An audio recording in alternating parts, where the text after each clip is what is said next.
a star, but only strictly where I'm famous. I'm in this for the longest haul, like we'll see where it takes us. I'm throwing back these double shots like whiskey here is weightless. Cause this career I chose was even riskier than Vegas, yo.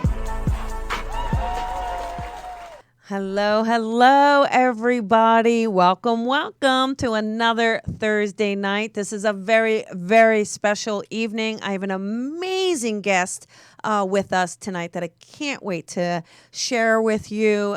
Truly, I came across her inspirational books and she's phenomenal. So we're going to get into that. Now, before we do, just a couple things that I want to go over. This Saturday at the center is the Psychic Senses Workshop. So this is a beginner's workshop, right? If you're new to this or just want to tune into your own intuition, want to know how to work it, this is the workshop for you. We will only have a couple spots left, so make sure you grab one of those. Then Sunday at the center is our monthly service. So that's the spirit service. It's this Sunday at 10:30 a.m. What's really great about this, we're going to have some giveaways, and we have professional mediums delivering messages and a professional talk. And it's really, really fun. I'm sure most of you know about it already, but if you're in LA, come see us. Come hang out with us. It's just a $10 donation if you want. But like I said, we have some amazing giveaways. But I really want to get to our guest tonight because she is really quite a package, I have to say. She's a best-selling author, two-time best-selling author. She wrote this book called The Idiot's Guide to Ayurveda. She'll pronounce it properly. She also did a yogic path, which is an oracle deck. So I kind of very, very curious to hear about this. And she also did a book about how to eat for this Ayurveda. So she's going to talk about all of this. So she's going to explain what this is, what is your dharma, how do you lead a healthy life, how do you explore and find out and discover, and really becoming in tune with yourself. She does a lot of this on her own. She is a host of her own podcast. It's called the Higher Self Podcast, and it's #1 in spirituality on iTunes with 11 million downloads, which is pretty darn impressive. Deepak Chopra loves her, as you can see. And she really is about changing, not just changing the world, but changing the understanding, making sure we understand maybe these traditions or what's there, what's in our fabric, and then bringing it to a way that we can all understand, and bringing it to a Western world as well, which I'm truly grateful for. So what I want to do is please put your hands together and please welcome Sahara Rose. Hello. Thank you so much for having me. It's a pleasure to be here. Hi, Sahara. How are you? I am doing well. How are you shifting into the holiday season? Yeah, right. Maybe you can help us all with that. I need it too. Yeah. So now there's a couple things that I kind of want to talk about, if you don't mind. Ayurveda, pronounce it for me. Ayurveda. What is this? So Ayurveda is the world's oldest health system, and it's the sister science of yoga based on the mind-body connection. So the purpose of Ayurveda is so we don't have physical and mental ailments that really hold us back from truly practicing yoga. And truly practicing yoga is not about doing a handstand or splits or downward dog, but the word yoga means to yoke. It means to become one with spirit, with universal source consciousness. But you're not going to be able to do that when you have digestive issues and your back hurts and you have all of these different issues showing up. So Ayurveda is essentially the predecessor of yoga, and it shows us how we can balance our mind and body so we can blossom into our highest selves. Oh, I love that. So basically it's kind of prepping the mind body for yoga in a way, right? Absolutely. Because, so many of us, I'm sure so many members of your community have these intuitive gifts and psychic gifts, but they have things that are holding them back from truly stepping into that. Maybe they don't feel comfortable in their bodies, or they're experiencing anxiety or insomnia or depression, or they've gained weight and they don't feel as energetic anymore. These are all things that are going to be holding you back from your soul's purpose.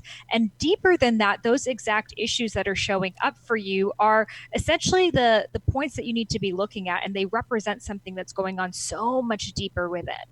So, what do you think? Like, so if I were to come to you and I say, Sahara, I've really been having these digestive issues. What is your approach? Do you think that there's an emotional block that's creating it? Or do you think it's something physical? How would Ayurveda help that? Yeah. So I would first ask you what the digestive issues are, because in Ayurveda, there's no one size fits all approach. The different ailments are going to be related to the different doshas, which are the archetypes, the energy types. So if you were suffering from bloating, gas, constipation, that means you have too much air in your system, which is Vatta. So I would give you suggestions to bring your Vatta, your air, back into balance. If you had hyperacidity, inflammation, acid reflux, ulcers, that's related to too much fire, too much Pitta. So I would give you suggestions just for that. So, If you had, well, go ahead. I want to ask, if you don't mind, because you mentioned dosha and then you're going into it. First of all, what's the dosha? And then we have fire, air, and what? Yeah, so air was the first one that I had mentioned. Fire is the second one. And then the third one is earth. So the word dosha means energy. It's essentially an archetype. So we can see different digestive issues, different personality types, all sorts of everything in the lens of the doshas. Wow. And how did you learn about all of this? Yeah, so I learned about it because I had to. I think most healers go into this type of field not because it's a sexy topic, but because they needed the healing themselves. So for me, it started exactly because of that. When I was about 21 years old, my body went into perimenopause. So it started with really bad digestive issues to the point that I couldn't eat food without being in so much pain, led to hormonal imbalances. I got a blood test, no more hormones in my body at all, which led to early stage osteoporosis, losing a lot of hair, a lot of weight, and not getting my menstrual cycle for 2 years. Wow. So because of that and my body shutting down, I went to so many different kinds of doctors trying to figure out what the root cause of it was. And every doctor just kept prescribing me different medications, and no doctor asked about the different related fields. So if I went to a gastroenterologist, they never asked me, how am I sleeping? If I went to an endocrinologist, they would never ask me, what am I eating? It was always very separate, and intuitively something within me knew that there had to be a root cause that really brought all of this together, but I just didn't know what it was. So I just went to start studying different nutrition topics, signed up for nutrition school. And in that, I discovered Ayurveda, which I had heard about, been familiar with. My grandmother used to put foods on her face, but I never really took it seriously. But it wasn't until I took a dosha quiz that I essentially got my answers, and they were all in one category under Vatta. And for the first time, I was able to see that my bloating, gas, constipation is related to my anxiety and insomnia, which is related to my gifts of being creative and thinking outside the box, but also starting a lot of projects and not finishing it. And it was like someone had read my autobiography back to me, and all of these pieces of the puzzle were put together. And for the first time, I felt understood. Wow. So it's kind of like, I bet you it was this moment of like light bulbs going off, right? And then you're not crazy.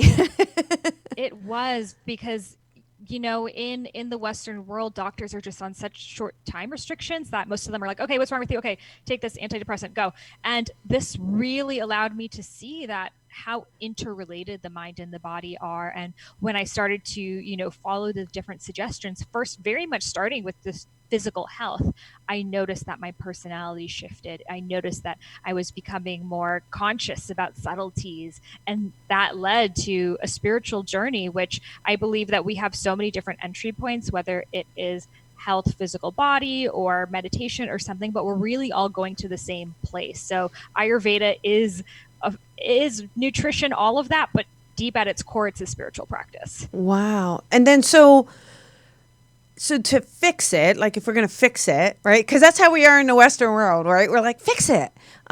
Is that just through diet? Is that primarily how you kind of get it in balance? It would be through different types of modalities. So for example, let's say you had anxiety, right? So anxiety would be mental. So we would say that's related to Vatta, too much air. When your thoughts are moving, circulating too much, they turn into a tornado, and that's really what anxiety is. So we would say for meditation, do things that are more grounding. Maybe you shouldn't be astral projecting. Maybe you should be walking in earth and tuning into your body and really, honing in, because sometimes people who are very Vattic and I'm sure you see this too, really leave their bodies and really and that's not what they need at this point.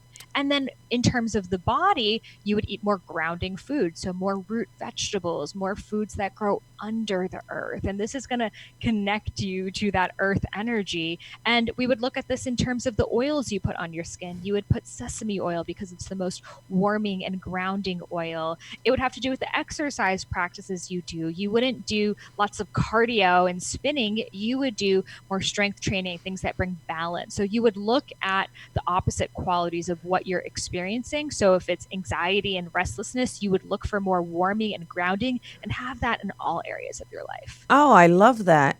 And then so you wrote a cookbook for this, right? Yes, Eat, Feel, Fresh. And this is all based on these principles, am I right? Yes, it takes Ayurveda into a modern lens, because what I came across from studying Ayurveda, so after I discovered Ayurveda, I had been traveling back and forth to India. I ended up staying there for 2 years studying Ayurveda, but I realized that so much of it was written for thousands of years ago, like before they had refrigerators, before they had really busy schedules. So a lot of the things they said, for example, that you must cook food and eat it instantly. You cannot store it for more than 3 hours, or you can't eat any kind of mushrooms, and all of these different things. I really looked at it from today's perspective and understood why and how it did make sense for that time, but how it might not make sense for today, and how our population has shifted. I mean, there's more GMOs and pesticides and all of these chemicals that we are exposed to today that we weren't in ancient times. So I took ancient Ayurvedic principles and guidelines in a modern approach, and also brought in recipes and ingredients from around the world that you could still eat according to Ayurveda. Oh, I love that. Now, when you do this, do you cook yourself? Do you practice this? Yeah, so I went to culinary school. Ooh. I was very into cooking, but today with my busy schedule, it is not always easy for me. So that's why I really made the cookbook to be super easy, things that you can meal prep. I always say have a 6-taste bowl. So a 6 taste incorporates the 6 tastes of Ayurveda that we all need every day, which are sweet, sour, salty, bitter, pungent, and astringent. So if you just have your quinoa and your legumes and your roasted vegetables and all of these different tastes pre-prepared, then anytime you're hungry, you can just kind of throw together a bowl without actually having to cook something from scratch. I love maybe one of your next endeavors is to create a meal program that people can purchase, and it's Ayurveda. Perhaps, yes. All right, so we will take some callers. Listen, you guys, if you get through tonight at 310-997-4966, our questions tonight are going to be around this Ayurveda, like your health, your digestion, maybe that anxiety. And Sahara's going to kind of help with that, maybe tell you which book might be the best option for you, or maybe kind of some of those triggers that she's just known. So these are not psychic or intuitive readings. So make sure you know that. Don't ask me to connect to your grandma. Because what we are going to do is really get down to the bottom of this. We're going to really kind of hone in on what is happening, because we all kind of experience this. Don't you feel, Sahara? Absolutely. And the things that we're experiencing are just invitations for us to go deeper into whatever it is, which will help us spiritually. Yeah. And then, so now what about a yogic path? This is your oracle deck. Tell me about this. Yeah. So I have been fascinated by the Vedas for the past 10 years, and I realized that so many people found it really inaccessible, confusing, especially because a lot of the words are in Sanskrit. And I wanted a way for people to use their intuition while bringing these Vedic terminologies to practice. So when I was in India doing the photos for my last book, the download came through of all 54 cards, 108 meanings, which is a very auspicious number in the Vedas. So they represent the Yoga Sutras, Ayurveda, the chakra system, and the different goddesses. So we have Durga and Kali and Saraswati, which are all aspects of the divine feminine. So you could be using these oracle cards while kind of bringing these ancient Vedic rituals into your life. Oh, fascinating. So do you think this is something people could pull a card daily if they wanted to? Absolutely. I use mine every single day. And, with especially with the goddesses and with Ayurveda, it's different energies within us. So we're all of the doshas. We're all of the goddesses. But maybe you have a season that's a little bit more, laid back and self-care oriented and really going inward. So that would be related to the Kapha dosha, the earth dosha, which is really the dosha of, nurturing and motherly vibes, that kind of energy, which would also be related to the goddess Lakshmi, who is the goddess of abundance and fertility and wealth and luck. So we can see these similarities between the doshas and the goddesses, and then also how they're changing, how a sister goddess might be Durga, who's the warrior goddess, who's related to Pitta, the fire energy, or Saraswati, who is the creative goddess, who's related to the Vatta dosha of creativity as well. So you're able to see these beautiful parallels and how your energy is ebbing and flowing between all of the doshas. Oh, I like it. So what is a dosha? Can you just explain what a dosha is?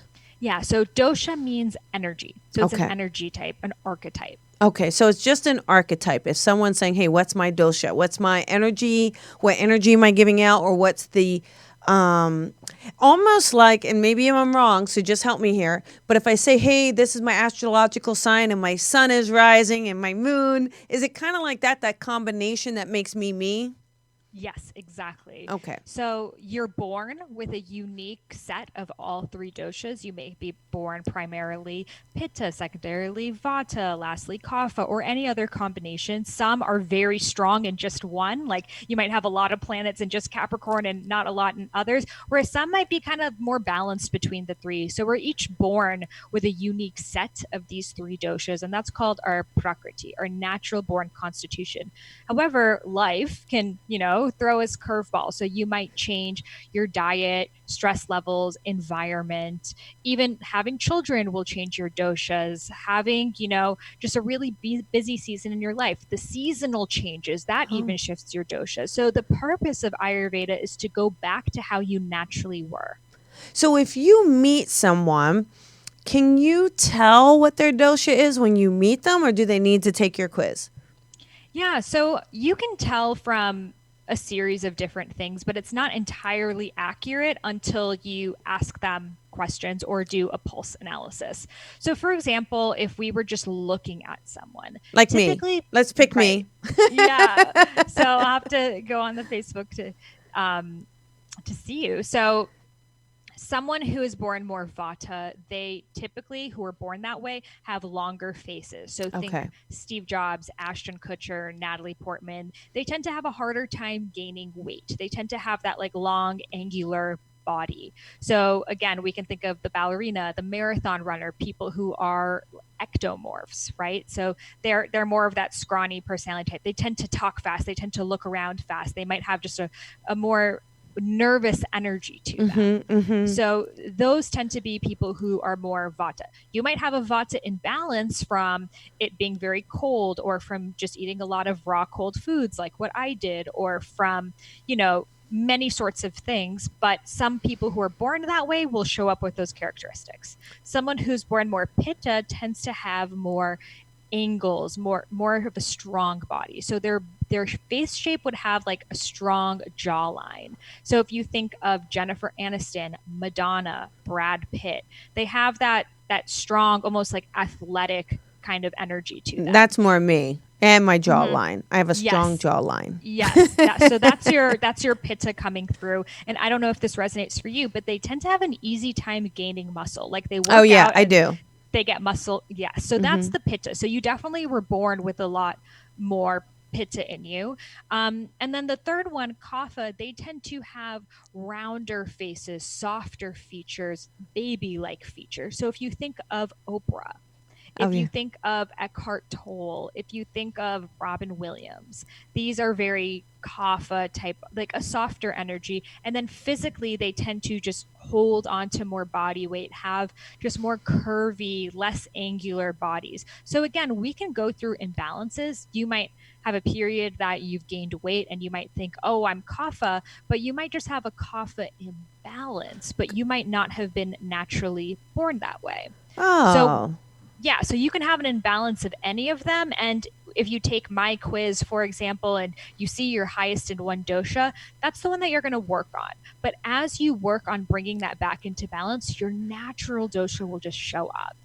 Oh, that's so now your belief, I think, is that when your dosha is in balance, that's really when you're in alignment for your life purpose. Yes, exactly. So your dosha is essentially the gifts that you were born with. You know, the universe in the Vedic perspective is that each of us was born with a soul purpose here, and we were all here to raise consciousness. But the way that one person does it is going to be different than the way that another person does it. So we were each born with these set of gifts, and we can see them in our dosha. So those of us who are born more Vatta, we are creative. We think outside the box. We have this bird's eye perspective on things. Going back to Steve Jobs, very Vatta personality. He was able to foresee a world where we had these rectangular shaped devices that controlled our lives, and that was so Vatta of him. We also know that he was a raw vegan. He named an apple after the apple. We know that he left society and was meditating in the Himalayas. Very Vatta. They like to travel. They like to move. They like to do really interesting things. So we could see that he was living in alignment with his dharma. He was creating something. He was taking something from the cosmos and channeling it down to earth. But we could also see that maybe he struggled with being grounded, having good relationships and connections to people, which is more related to the earth dosha. Oh, interesting. Yes. And then we can see like Tony Robbins is very Pitta. So he's living in alignment with his dharma, that he's bringing people up. He's fiery, he's clapping, he's shaking, and he's making everyone feel more Pitta too. You can make your dreams happen. Nothing's going to stop you. Do your power pose. Walk on fire. Like he's literally teaching us to be Pitta. We can see he's strong. He's angular. He has this like masculine presence to him. Super Pitta, living in alignment. And then we could see those who are more Kapha, going back to Oprah.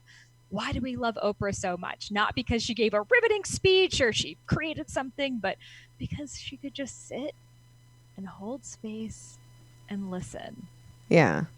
Which is the hardest thing sometimes to do. And she could just ask a question and take you so much deeper into yourself because she honors the sacred pause. And that is something that, you know, if I did the whole interview like this, how would you feel? Tired, probably. Yeah, it might make you feel tired. Relaxed. Yes, some people feel really relaxed and others feel like restless and angsty, like, oh my God, we need to go faster. I went to an Eckhart Tolle presentation and there was more pauses than there were words. And he's like, are you awake? Oh, yeah. And like half the people were loving it and half the people were like, oh my God, I need to get out of here. And that's like our relationship with the Kapha, with the sacred pause. And these people are meant to be, you know, the people in society that just like hold us down and remind us to stay grounded and stay anchored and connected to our truth. So if we think, you know, many spiritual teachers like Amma the hugging saint is like the ultimate Kapha. We love her because just her hug and her nurturing presence is enough to heal people. I love that. Yeah, this is so fantastic. Now, you ready to take a caller or two on air? Absolutely, yeah. So again, you guys, if you're going to call through, let's just find out maybe if there's something going on or anxiety, and we're going to talk about this Pitta, and we're going to have Sahara kind of give us some insight on it, because I believe this is phenomenally powerful. And let's do it. So we have a caller, 573. Hey, 573, you're on the air with Sahara and Colby. Who is this? Samantha. Hey, Samantha. How you doing, honey? I'm good. How are you? We are well. What's your question for Sahara tonight? Well, I just actually tuned in, so I'm kind of, I don't know. I've got a lot of things going on financially and just. So if there's finances, so tonight we have Sahara on, so she's going to talk about doshas and energies and things like that. Sahara, if someone has financial stress or financial worries, is that connected to dosha? And if so, how, where, and what can someone do about it? Yes, of course. I love this topic actually because we can even see our relationship with money in the lens of the doshas.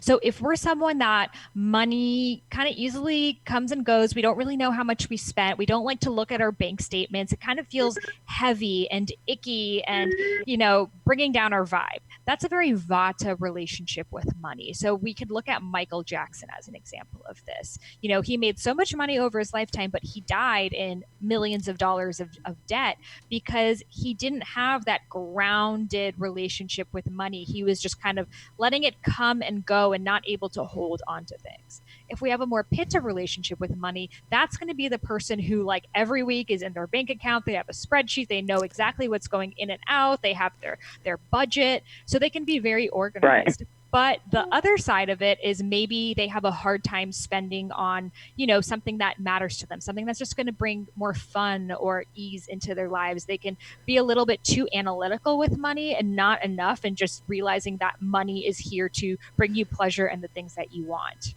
Okay. And then a Kapha relationship with money is more holding on to things and spending on things like candles and things that bring a lot of comfort and joy, but maybe not investing in yourself. So you might feel like, I don't know where my money went. I spent it on other people. I was buying them gifts and I spent on all these things. And then when it comes to you, there seems to not be enough money left, especially when it's something that could advance your career or take you to the next level. That's when the excuses show up. But when it's for someone else, you might easily spend. So I would ask you, Samantha, what dosha do you feel like your relationship with money is? Yeah, what kind of personality are you with it? Are you buying other people? Or are you spending it where you don't remember you spent it? Or are you super analytical with your spreadsheet? I'm pretty analytical with my Are money, you? So. Oh, good job. Are you? Okay. Now I'm just curious. Have you had unexpected things come up then, or is it just that? Well, I'm a newly single mom. My daughter just turned a year old. She's my miracle. I was never supposed to have kids, so that on top of temporary layoff is just been it's been financially difficult. But we're going to make it. So. Yeah, I mean, you're clearly, listen, you don't have a miracle baby and then not make it, okay, Samantha? So, I mean, listen, it don't work like that. But Sahara, like, if someone is like her, like, so if she's, she's analytical, she's got her spreadsheets, like, she's responsible, right? Isn't that kind of the responsible person, right? The one with the spreadsheet? Absolutely. Right. And the type of person that most people want to hire. Right. So then what is that? Maybe is that, what do you, I mean, I could tune in it psychically, but what do you think on a dosha level? Like, what would that lesson be? Like, why would this happen, do you think? I think it could happen because maybe the job you were at didn't totally value you for who you were and you weren't using your strengths at the highest ability. And this is an invitation for you to really look at yourself. And, you just had this baby, you're starting a new chapter in your life. 2020 is happening. Yeah. How do you want to use these gifts and using all of the skills that maybe you've learned working for someone else? Maybe it's time for you to create that business that you've been waiting for, or to join a company that's more in alignment with who you are. Yeah, there you go, Samantha. What were you doing before, sweetheart? Actually, I do. I do outdoor hospitality. In a nutshell. That's really, yeah. So, why not have your own company where you're doing it? And, obviously you're organized with the finances, so you could probably organize and run it. So maybe it was time to stop working for someone else and start working for yourself so that you have the flexibility of the schedule. Okay. Yeah. You see that? Yeah. You got to know you got to know you can do it. And I know you're newly single, so there's a relationship thing there. And I know it's a whole new world. But Sahara's right. I mean, you're going into 2020. This is clear vision, right? This is clarity. That's so right. What just know this, okay, honey? What was no longer serving your higher good, Spirit has released that from you to give you a clean slate, a fresh start. That's exactly what your baby girl is for too, right? Yes. Did you say it was a baby girl? Or did I make her a baby girl? I don't know if I said it or not, but she is a baby girl, yes. But we have a girl. There you go. So, use this, kind of restock it. But, maybe grab those books that Sahara has, because there's probably, a lot of information in them that are going to help direct you to understand what you can do. And then how do you, because remember too, although you're stressed and you're going through all this, you got to kind of remember to fill your tank too. Okay, honey? Most definitely. All right. Thank you. You're welcome. You have a good night. You too. Bye-bye. So, Sahara, that's a great point, right? So it's not just our eating. This is our financial, and this is our mental state and things that come up for us, right?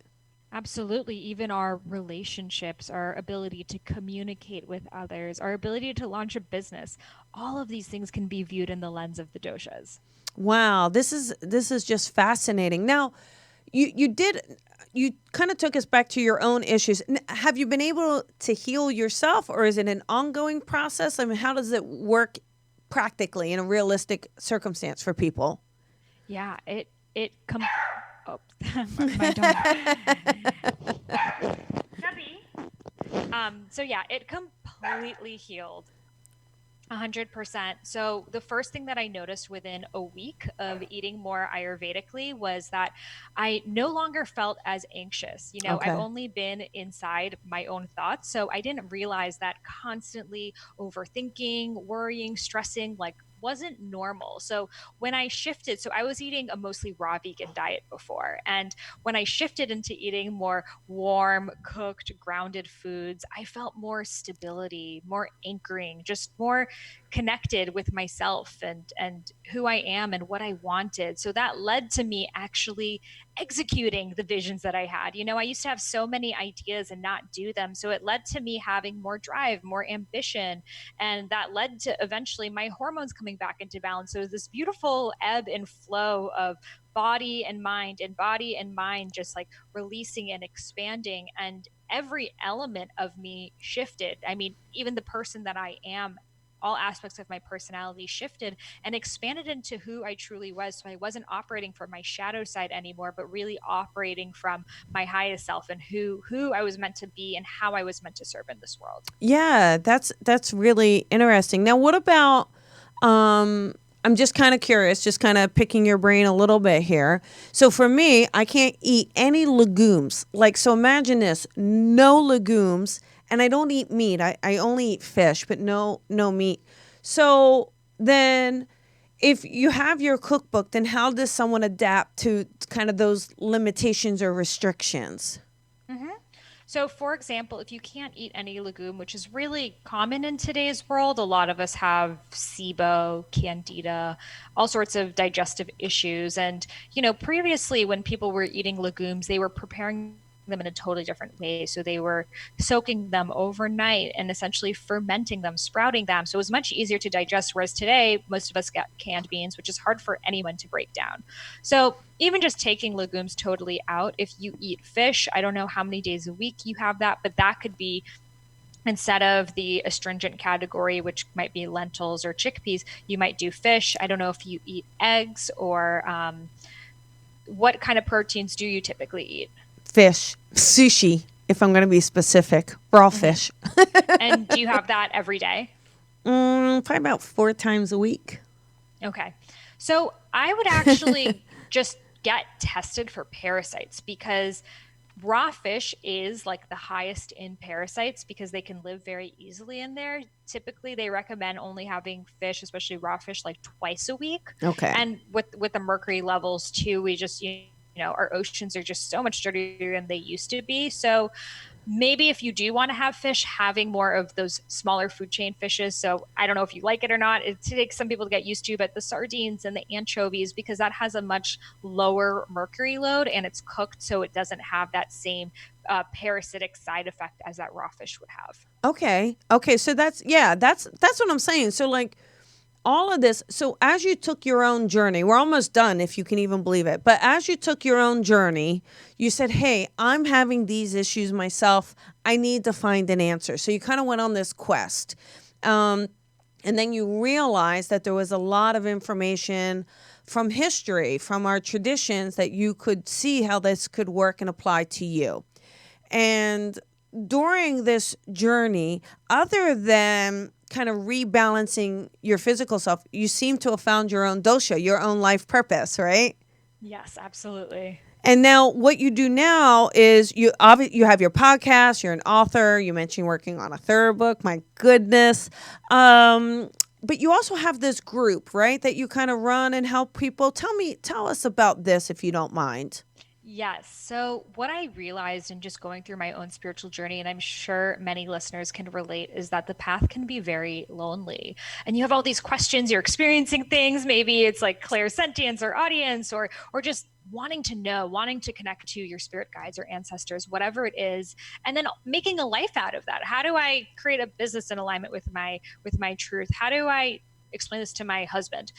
And I had so many of these questions and I really longed for a community. And it wasn't until I found a community that I was able to catapult all of that and bring everything together. So I created a community called Rose Gold Goddesses, which is for, spiritually minded women to come together to discuss these things, from understanding their dharma, their soul's purpose, to tantra and sacred sexuality, to creating a business in alignment with your truth, and really to come together with other women who are on that same mission to support each other. So that's called Rose Gold Goddesses, and we're opening doors again in January. Oh, I love it. So how long is that program? It is a membership, so you can come in and out as long as you'd like. It's just a monthly fee. Oh, that's fantastic. And then that's people can sign up right on your website, right? IamSahara.com. Yes, so IamSaharaRose.com, and that's a good place to start, which has my dosha quiz. So if you're curious about these doshas, you want to learn more, which dosha am I? If you just go on IamSaharaRose.com, right on top, there's a dosha quiz. And when you got the results, it breaks it down into the doshas in your mind and in your body. So you're able to see, okay, maybe I'm more Vatta in my mind. I have more of that restlessness, that creativity, but maybe my body is going through a Kapha imbalance. And then it gives you video suggestions for each one. Yeah, I took that quiz. It's so interesting. I love how it's so easy for the person at home to kind of understand, okay, I take this and then my results, like, and then it's really fascinating and broken down. So anybody out there, if you want to learn about yourself, and kind of see how that mind, body, spirit really comes together, right? Whether your physical body and then your mental state, it's actually a very, very helpful quiz. Did you get Pitta? What were your results? Mine, from what I can remember, I definitely was Pitta, and then Veda, is it called again? Vatta, yes. Vatta. So Vatta and Pitta, and then the Kapha was probably low. But my Pitta and my Veda were very, very strong. Yes, and that, you're doing your dharma in that way. That Vata is your ability to tap into the cosmos, to really see the unseen. Vata is like intuition, spirituality, cosmic understanding. But that Pitta is what allows you to just give that no bullshit advice. This is what it is. I'm going to give it straight to you. And, because some people, especially psychics, mediums, can be very airy, very woo. And it's almost like, how do I make sense of this? But that Pitta-ness that your soul chose is no, I want to make this accessible and relatable for people and help them take action so they can make sense of all of these things that are happening to them and improve their lives today. So you are 100% living in alignment with your dharma. Well, thank you. Yeah, and that definitely was. I mean, I remember when I first started thinking, oh, I don't fit like everyone else. I don't fit like this isn't going to work. And I was like, well, it is me. But it's working. It's working. And we all have that. And I think how wonderful, don't you feel excited that you found your dharma, that you found, what you're meant to do? Doesn't that feel really empowering? It does. And I think so many of us, we think, oh, well, the meaning of life is just to be happy. And happiness is a byproduct of living in alignment with your purpose. Purpose is something that is so much greater, so much more expansive. At times, living in alignment with your purpose is going to feel scary. It's going to feel, like the last thing that you want to step into, because it's expanding you into this cosmic level. But once you do, you experience the ultimate level of bliss, which is every day knowing that you are impacting the world in the only way that you can. And for once you've experienced that, there's no going back. And your Dharma is not just one career. It's not just like, okay, I discovered my Dharma, like that's it, this is just all I'm going to do forever. It's just you operating in your soul's frequency. So that may manifest into different careers throughout your life. Maybe your Dharma is to bring beauty to this world. Yeah. So you might be a hairstylist, and then a graphic designer, and then an interior designer, and then an event planner. But the red thread between all of that was you were bringing beauty into this world. So I think we beat ourselves up. We're like, oh my God, why do I keep changing? Like, why can't I just stick to one thing? And not all of us were meant to just do one thing. Some of us were meant to shift and flow, but you'll always see whatever it was, whether it's bringing women together or connecting with people one-on-one or whatever that Dharma is, it's going to show up in anything you do. And that's really interesting. I mean, very honestly, very few people only have one thing that they've done, right? There's a lot, very successful people normally have done a few different things on their journey to get to the point. And some of that we needed, some of the, unfortunately, you had those health issues, but they were needed. Like, as sad as it is to kind of have to experience them, they were needed to help you understand. So for your guides to get you to sort out how to help the world. Exactly. They were gifted to me because I needed the experience firsthand. But even before that, I always knew I wanted to help people. Yeah. So I thought, to help people, I have to be a human rights lawyer, I have to be a therapist, because those are just the options that are shown to you, and whereas the ways that we can create careers today are, unlike any that any guidance counselor could have predicted. So we were born knowing the soul's purpose, but we forget. Yes. And we have to agree to this forgetting, because it's in that journey of remembering, that's when you get the courage to really stand up into your Dharma. Yes. Well, I have to tell you, it's been absolutely amazing having you on tonight, and such a joy. And I really appreciated everything that you've shared with us. For anyone out there, listen, you got to get these books. They're all on Amazon. I was able to kind of grab them all on Amazon really easily. So we have Ayurveda, Eat, Feel Fresh, and then we have the Yogic Path. That's their oracle deck. You can pull a card each morning and really help. And then are you allowed, Sahara, to just any little bit about that third one? Any little tasty taste? Oh, of course. It's called Discover Your Dharma. Yeah. It's all about finding your soul's purpose. So that's, that was the big obstacle I had. I grew up in a really, traditional family that was like, no, you have to do this and get married and do all these things. So I really had to, figure it out on my own. And I've seen so many women, especially right now with this shift of consciousness, they want to live in alignment with their truth and they won't settle for anything less. So that's exactly what the book's about. Oh, perfect timing. I can't wait. We're going to have you back on when you release that book. Yes? Absolutely. Yes. Well, listen, everybody, make sure you hit her up. I am sahararose.com. Follow her on Facebook. Subscribe to that beautiful, beautiful podcast, Highest Self.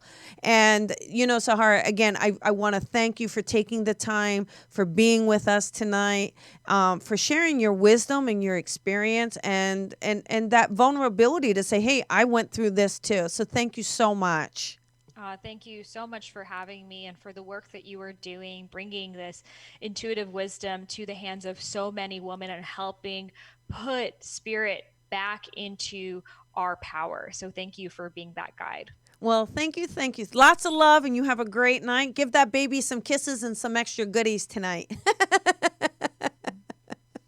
Bye-bye.